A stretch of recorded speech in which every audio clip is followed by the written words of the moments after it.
আসসালামু আলাইকুম, welcome back to my channel. আমি কানেজা আক্তার বলছি। আমি এখন ইউরোপে আছি, ইতালিতে। আমি যেখানে আগে ছিলাম সেইখানে। এখন আমি সেস্তো, আমি বারেস প্রভিন্সের সেস্তোতে থাকতাম। আমি এখন সেস্তোর লাগোতে, মানে ইটালিয়ান ভাষায় প্রভিন্স মানে সিটি, আর লাগো মানে নদীর পাড় বা বিচের পাড়। এগুলাকে আমি এখানে আসছি দেখাই। এই জায়গাটাতে আমাদের অনেক স্মৃতি আছে। আমার ছেলের ছোট থেকে বড় হওয়া এখানে। এটাই ওদের লাগোর পার। এটা হচ্ছে কাউন্সিল, মানে কমনি। এটা আমাদের কমনি ছিল, কমনির সালা। এটা পিছন সাইড, ফ্রন্ট সাইড থেকে আমরা এখন পিছন সাইডে আসছি। এই যে এটা কিন্তু সবটাই কমনি, আমাদের কাউন্সিল। এটা পিছন সাইড, আবারও বলছি, কমনির পিছন সাইডটা। এই যে এই জায়গায় সামারে আমরা আসতাম। ওই যে এখানটার পিছন সাইডে হয়েছে আপনার, এটা কি বলে, পার্ক। ওই পার্কে আমার ছেলে অনেক খেলাধুলা করছে। ওই পর্যন্ত যাব না, এখন তো অটম। সো শীতের আবির্ভাব আসতেছে, এই জন্য সব গাছের পাতা, এই যে সব গাছের পাতা একদম ঝরে যাচ্ছে। এই যে ঝরে যাচ্ছে, সব পাতা এখন পড়ে আছে।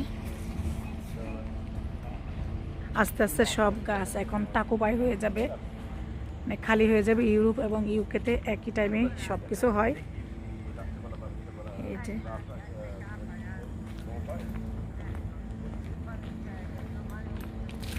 এখানে আমরা বিকেল সময় আসতাম। আর এই যে কমনি, মানে কাউন্সিল, যে এটা, এইখানকায় আমাদের বিভিন্ন প্রোগ্রাম হইতো।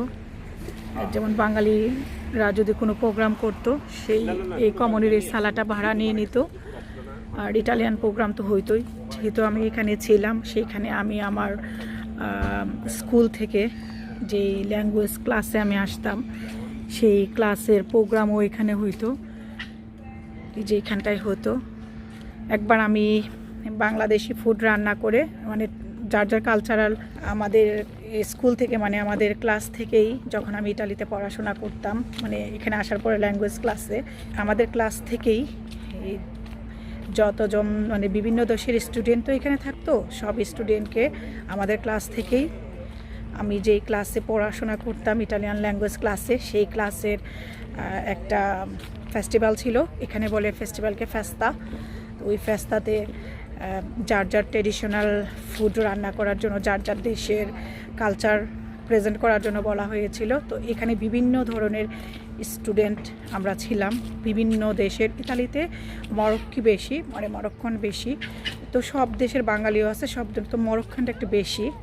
তো ওই সময় যার যার দেশের খাবার রান্না করার কথা বলা হয়েছিল। সেই সময় আমি এখানে আমাদের বাংলাদেশি ফুড রান্না করেছিলাম। রান্না করে সেকেন্ড প্লেস আমি নিয়েছিলাম, মানে সেকেন্ড পজিশনে আমি গিয়েছিলাম। সেই কথাটা এখন মনে হয়েছে। এটা এইখানে এই সালাতে হয় না, যে আমার পিছনে যে সালাটা কমনই দেখাইছিলাম, এইখানে না, ওইটা আরেকটা জায়গায় হয়েছিল। ওইটা একটা ক্যাজাতে, মানে একটা ইটালিয়ান ভাষায় ক্যাজা বলে, যেটাকে বলা হয় যে চার্চ। ওই চার্চে হয়েছিল, ওইখানে আমি অ্যাটেন্ড করেছিলাম। আর এখানে বিকেলবেলা সব সময় বসা হইতো। এখানে একটা বার আছে, এই বারের থেকেও আমরা এখানে বসে সামারে আগে অনেক কিছু খেতাম, চা কফি।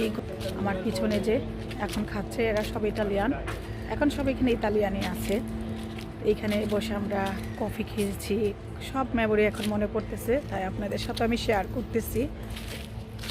এই যে এটা রিভারের একটা অংশ, যেটাকে লাগো বলে, লাগোরই একটা অংশ। এটা লাগো দা মাজ্জোরের একটা অংশ। এই যে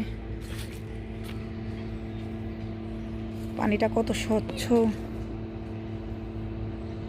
এখানে কিন্তু হাঁসকে আপনি খাবার দিতে পারবেন না, কারণ লাগোর পানি, মানে নদীর পানি নষ্ট হয়ে যায়।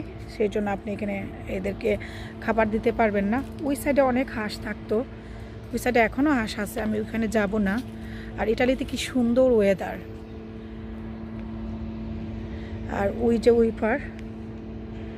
ওই পারেও অনেক হোটেল আছে, রেস্টুরেন্ট আছে। ওই পারেও আমরা অনেক, যখন আমি ইতালিতে ছিলাম, খাওয়া দাওয়া করতাম, মানে উইকেন্ডে যেতাম রেস্টুরেন্টে খাওয়ার জন্য। আর অনেক কিছুতে চেঞ্জ আসছে। আর ওই যে দূরে আমি একটু জুম করে দেখাই এখান থেকে ক্যামেরাটা, এই যে দূরে ওইটাকে বলে ইটালিয়ান ভাষায় গলা সিক্কা, মানে ওই এরিয়াটার নাম গলা সিক্কা। ওইখানে আমরা যাইতাম, আমার ছেলে সাইকেল চালানো যখন নতুন শিখে তখন ওকে নিয়ে আমরা ওইখানে যেতাম। ওই সাইডে অবশ্য গাড়ি চলে না, এই এরিয়াটায় গাড়ি চলাচল করে, এই যে এই এরিয়াটায় গাড়ি চলাচল করে একটা পর্যায়ে যাওয়ার পরে ওইখান থেকে আর গাড়ি চলে না, পথচারী হাঁটা সাইকেলিং করার জন্য। তো ওই সময় আমার ছেলে ওইখানে সাইকেলিং করতো, সব এখন মনে হচ্ছে। আর এখানে সামারে অনেক বোট থাকতো, এই যে এখনও আছে বোট, তবে এগুলো এখন আর ইউজ করা যাবে না যেহেতু এখন অটোমাইশা পড়ছে, সব কিছু ঢেকে রেখে দেওয়া হয়েছে। চাইলে আপনি বোট ভাড়া করে এখান থেকে নিয়ে যেতে পারেন। আর এই যে দেখুন, এটা অনেক পুরানো একটা ব্রিজ, এখানে দেখলাম আসার সময় কনস্ট্রাকশনের কাজ চলতেছে। ওই যে দেখুন ট্রেন যাচ্ছে, এক পাশে কার যায় আর এক পাশে ট্রেন যায়, এই যে ট্রেন। আমার বাসাটা আর দেখাইতে পারলাম না, বিকজ আমার বাসাটা আমার কেনা বাসা ছিল, আমার বাসাটা আর এখন নাই। আমরা বাসাটা করে দিয়েছি, ব্যাংকের কাছে হ্যান্ড ওভার করে দিয়েছি। ব্যাংক এখন অন্য কোনো লোকের কাছে ভাড়া দিয়ে দিয়েছে। আর এই যে এই লাইটগুলো রাতের বেলা জ্বলে উঠতো, তখন অনেক সুন্দর লাগতো। আর এই লাগুতেই আমাদের মে মাসের এন্ডের দিকে না জুনের ফার্স্টের দিকে একটা ফেস্টিভ্যাল হইতো। এই যে ব্রিজটা বাচ্চারা দৌড়াদৌড়ি করতেছে, ব্রিজ না মানে এই অংশটা থেকে বিভিন্ন ধরনের আতশবাজি, যেটা বোম ফায়ার ওয়ার্কস করা হইতো, সেটা দেখার জন্য অন্য দেশ থেকেও মানুষ আসতো।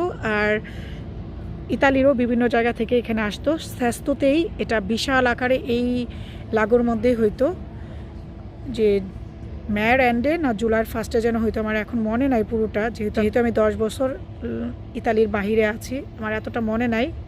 বাট যখন ছিলাম তখন এইরকম আমি দেখতে আসতাম। আমরা এখানে অনেক সুন্দর করে ফায়ার ওয়ার্ক হইতো। আর ওই সামনে ওই দিকে যাইলে আমাদের আরেকটা মানে কাউন্সিলের আরেকটা মানে স্বাস্থ্যর যে মেন সেন্টার, ওই সামনে পিয়াসা বলে আমাদের পিয়াসা, ওইখানে। এই তো ইতালির অনেক স্মৃতি আমার আছে, এটা বলে দেখিয়ে শেষ করা যাবে না। আর কত জায়গায় যাব আর কতটাই ভিডিও তৈরি করব, এর কিছুটা অংশ এখন আপনাদের সাথে আমি শেয়ার করলাম। আরও একটা জায়গায় যাব। এখন আমরা ইতালিতে এখন দুপুর সময়, আমরা এখন দুপুরের চানা, ইটালিয়ান ভাষায় বলে চানা, মানে দুপুরের খাবার খেয়ে নিব। একটা রেস্টুরেন্টে যাব, যে আমরা এখন পিৎজা খাবো।